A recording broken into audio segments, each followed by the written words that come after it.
really, who amongst us in the world is doing a job that they're not learning in, that they're not finding out new things in, that things aren't changing in? When you enter parenthood, you really have got imposter syndrome then, because that is one of the big jobs where you kind of find out really early on you haven't got a clue. The question is from Thinking Focus. Hi, I'm Paul. Hi, I'm Ricky.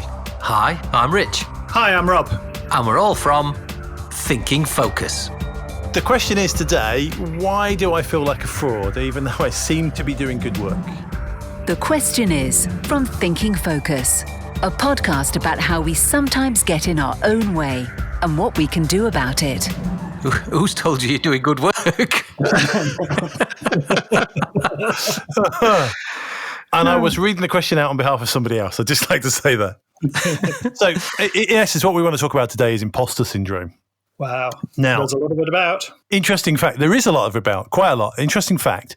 It's estimated by research that about 70% of people at some point in their life will suffer with imposter syndrome. So if you kind of round it up to 75, that would be 3 out of 4 people. It's 4 of us. So who's the one who actually thinks like they know what they're doing on this? I'd just like to know how long it lasts. Is it just for a period of time, or does it last a long time? Well, for some people, it lasts forever. For some people, it's a lifetime, and some people it's situational. Is this a polite way of playing "You Are the Weakest Link" goodbye? Well, except in reverse, because theoretically one of us is the strongest link. I mean, I think it's one of those interesting sort of phenomenons that comes up a lot. That I mean, I'm sure I'm not even convinced 70% is the right number. I think it's higher than that. The research also says it affects women more than men. But again, I'd argue that's probably because more men are less likely to go, yes, I suffer from it, than women. I think less likely to talk about it. Yeah, we're less honest about those kind of things. Well, can I just say the statistic is correct? Please, the rest of you, please don't leave me.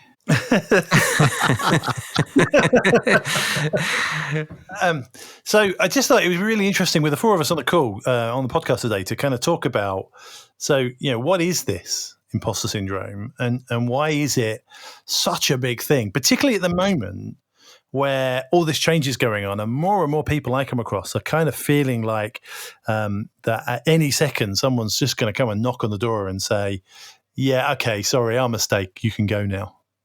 Is it, and it must be related to confidence levels then? And is that got, if you're feeling highly confident, is that because you feel like you belong? And maybe if your confidence levels aren't as high, maybe you've just got a new job or there's been significant changes, maybe you don't feel like you belong as much? I think there is some of that in it. I wonder if it's a bit deeper though. I think it's about the way that we internalize and externalize. So if you think about anything you do, it's really easy to look at the people around you and go, but they seem to be doing okay. They seem to be doing fine. So it's almost like that actions intentions thing that Stephen Covey talked about. So you're saying actually because I understand my own thought processes, I know the doubts that I have. And I know the things that I don't feel confident about. But I could look at one of you 3, which clearly I wouldn't do this, but I could look at one of you 3 and think, he really knows what he's doing. He seems super confident. He's right. He's really on top of it. That's probably because I can't see your inner thoughts and feelings, can I? No. So you can't see the panic underneath the surface. You just go... You're just observing the actions and interpreting that accordingly. But you can see the panic sometimes, can't you, in people? You can see if somebody's having quite serious self-doubt and that plays out in front of an audience, whether that's in a meeting or something like that. But there are also times when somebody looks very confident. And we've experienced this, Paul, recently, you and I, when we've worked together with a specific client. And we know a guy there that's a senior leader that said he knows... And we say this a lot. He knows the way he says something is as important as what he's saying. So he says things in a certain way, knowing that people will that will have an impact on people, even though if he might not be that confident himself. Yeah, I think you're right, Richard. I think that whole, some of the things. I mean, we do this to a certain extent. All of us put on an act in public. and there are times when you look at the people around you and you mistake the act for confidence or ability. Yet most people on a regular basis at some point have to fake it till they make it. They have to just get up and get on with it and do it. And therefore, when you're doing that, when you're kind of stepping into something that's a bit bigger than you are right now, that you are a bit of an imposter. But that's based on the assumption that everybody else is amazing at it, which is probably not true. Well, so part of that identity stuff then is that we externalize that a lot, don't we? We look for role models. We imitate other people's behavior to a degree to enable us to appear more confident or to have more confidence with our own, inner voice. Yes. Because we're sort of going, oh, I can be like that person. Yes. I remember coaching somebody, and I think, again, this is one of the reasons why I think women might be more, talk about imposter syndrome more. Coaching somebody who, at the root of what they were talking about, was comparing the work, and they were a senior person, and my perception, very good at what they do, and they were a mother. And so what they're doing is they're coming into the workplace and going, who just works every hour that God sends? I can never be as good as them. And then they're standing at the school gates and comparing themselves to mums who are, fortunate enough to not have to work or have chosen not to work, and going, well, I'm not spending as much time with my kids as that person. And therefore picking people in different categories of their life, picking the best. And comparing themselves. Yeah. But, that's quite striking because, really who amongst us in the world is doing a job that they're not learning in, that they're not finding out new things in, that things aren't changing in. So therefore, I recognise there are some people doing jobs in the world that think they know it all. Yes. But and you could probably think about who I'm referring to. Yeah, we're not getting into politics right now. Yeah, let's not get into politics. But when you say that, when you enter parenthood, and many people listening will have done that, or maybe they're about to do that, you really have got imposter syndrome then, because that is one of the big jobs when you kind of find out really early on you haven't got a clue. Yeah, no clue at all. But how many amongst us in the world actually think we know everything about the job that we do? So you can imagine actually that those numbers of people that suffer from imposter syndrome at some time would be huge, would be really high, and depending on the situations that are going on in their businesses and in their lives. And it's a fine balance as well, because the same place those feelings come from, if it's at a manageable level, we would call that drive, we'd call that ambition. Setting goals that are slightly out of our league, driving ourselves to be slightly better tomorrow than we were today, that's not a million miles from imposter syndrome. It's just the scale. No, but you accept then that that's about growth and the growth that you want. So, but when you're really doubting yourself, though, it's probably because you feel what you're being asked to do is within the limits of the resources that you've currently got available. So you feel like it's pushing you too far. So maybe you feel a bit like you're acting on the hoof. You're making it up as you go along. People are looking to you for guidance and leadership, and you're not sure that you can provide it. And that is then when it would start to set in. And that could be because of the resources, but it could also be because of demands. You might be placing massive demands on yourself that are unrealistic. Well, and I mean, one of those is obviously that external comparison with others, such an unhelpful thing to do, as we talked about before. So it sounds like there's a list of things that are beginning to emerge from the descriptions that we've all been given around, how would you identify imposter syndrome? There's obviously some self-doubt. Well, for me, I mean, I recognise I've suffered from this a number of times in my career, mainly, I think, because quite often I was quite young or youngest going into a number of roles, particularly in my corporate experience, and self-doubt was absolutely there all the time, beating myself up. I was comparing myself to people who'd been doing the role for quite some time and had worked out how to do it. And I kind of sat there all the time thinking, they're going to catch me out at some point. They're going to work me out. And this gravy train will come to an end at some point. So Ricky, when you felt like that, did that spur you on to learn more and do more and become more, or did it sort of paralyze you? Both, and I have two examples. One, I was one of the youngest financial planners in the country at 21 for one of the major banks, and it paralysed me because I was faced with effectively you were on a treadmill. You had to perform week in, week out. There was no opportunity to kind of learn on the job because the demand for performance was there. You know, the rewards were attached to that, but the performance expectation was there. And I almost, if I had a good week, I was already worried about the next week in terms of how I'd performed. Even before next week had arrived, I was starting to go, but I'm going to fail next week or I'm going to fail the week after.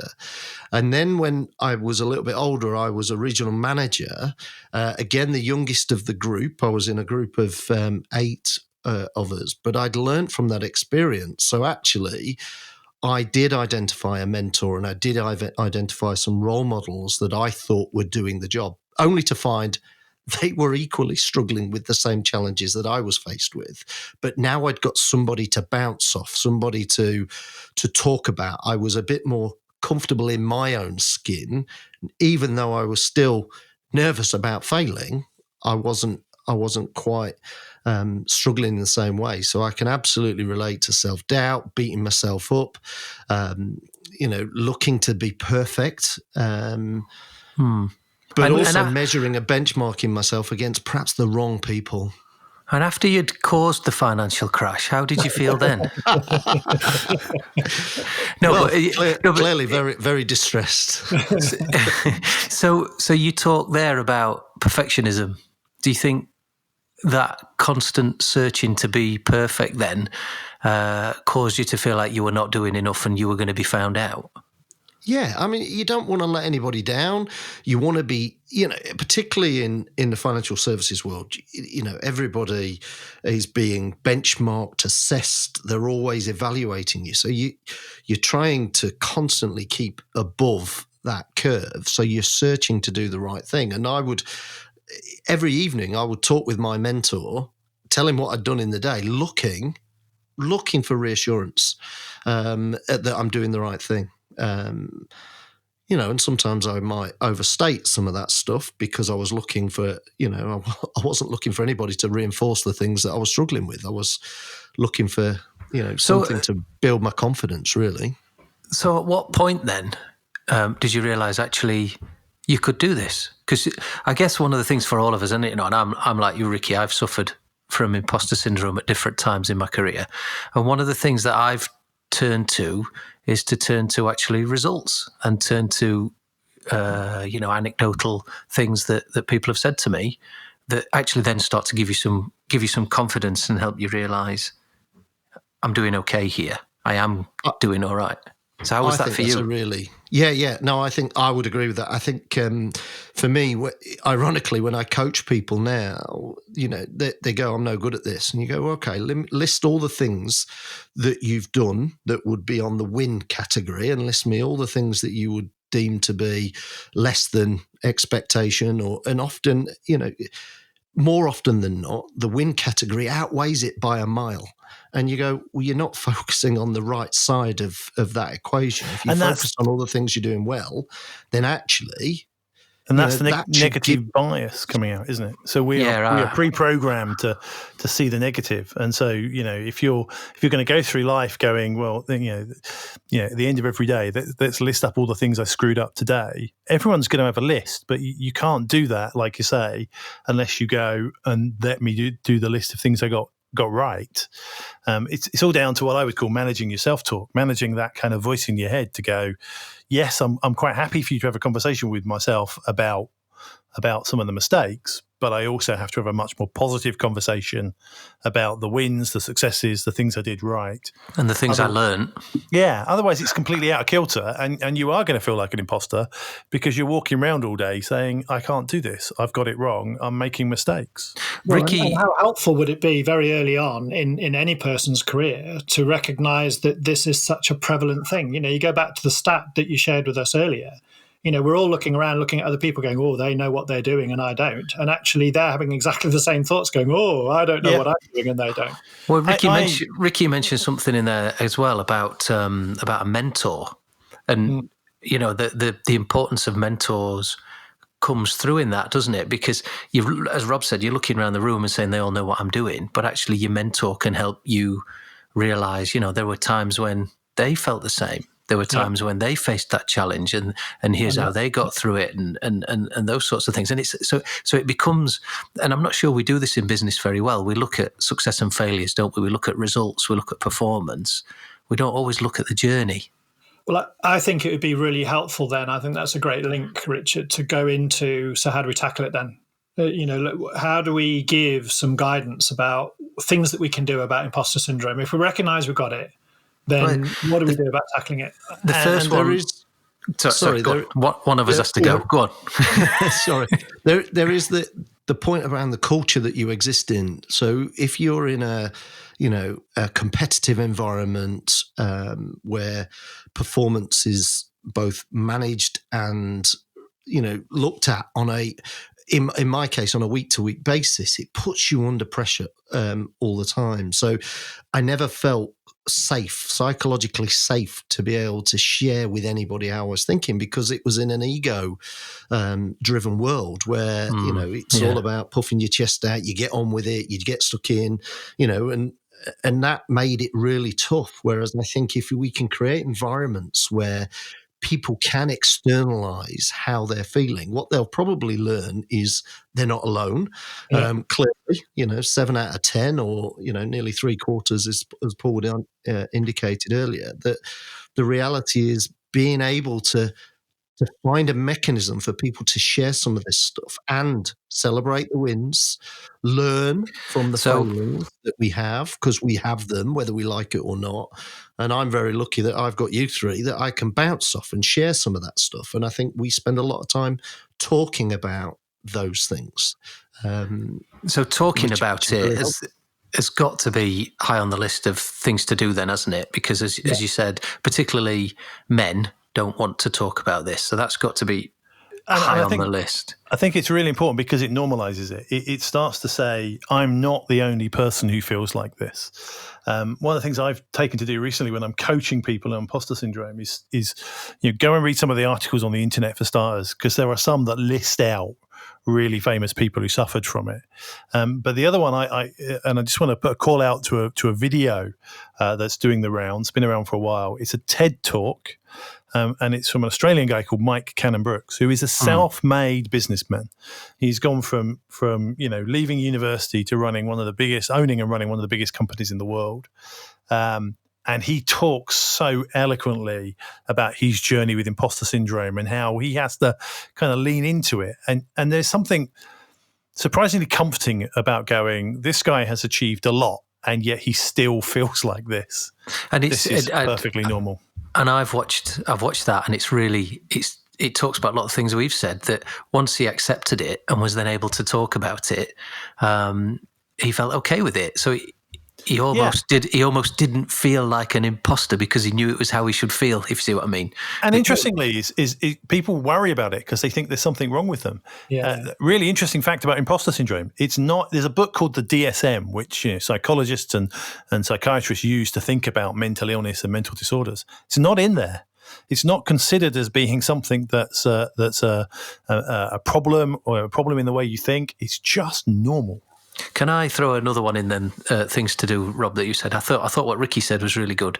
Write down all the things that have gone well, or all the things you've learned versus all the things that you've messed up, and compare the two, and take the things that perhaps haven't gone well, and then redefine them into, right, so what do I do about it? And if you did that over time, you're going to see that you're learning, you're improving, you're growing, and you're better than you were at the beginning.